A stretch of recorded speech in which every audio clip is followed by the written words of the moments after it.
കേരള സർക്കാർ 2 മാസത്തെ ക്ഷേമ പെൻഷൻ തുകയായ 3600 രൂപയുടെ വിതരണം ആരംഭിച്ചിരിക്കുകയാണ്. എന്നാൽ ഈ വിതരണത്തിന്റെ പശ്ചാത്തലത്തിൽ സംസ്ഥാന രാഷ്ട്രീയത്തിൽ പുതിയ വിവാദങ്ങൾക്ക് തിരികൊളുത്തി മുൻ ധനമന്ത്രി ഡോക്ടർ തോമസ് ഐസക് രംഗത്തെത്തിയിരിക്കുകയാണ്.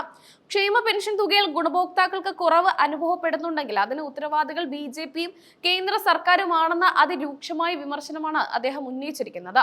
പെൻഷൻ തുകയായ 2000 രൂപയിൽ 200 രൂപ കേന്ദ്ര സർക്കാർ നേരിട്ടാണ് ഗുണഭോക്താക്കളുടെ അക്കൗണ്ടുകളിലേക്ക് നിക്ഷേപിക്കുന്നത്. അതിനാൽ ഗുണഭോക്താക്കൾക്ക് 1800 രൂപയാണ് ലഭിച്ചതെങ്കിൽ അതിന് കാരണം കേന്ദ്ര വിഹിതമായ 200 രൂപ കൃത്യസമയത്ത് തരാതിരിക്കുന്നതാണെന്ന് അദ്ദേഹം തന്റെ ഫേസ്ബുക്ക് പോസ്റ്റിലൂടെ അക്കമിട്ട് വ്യക്തമാക്കി.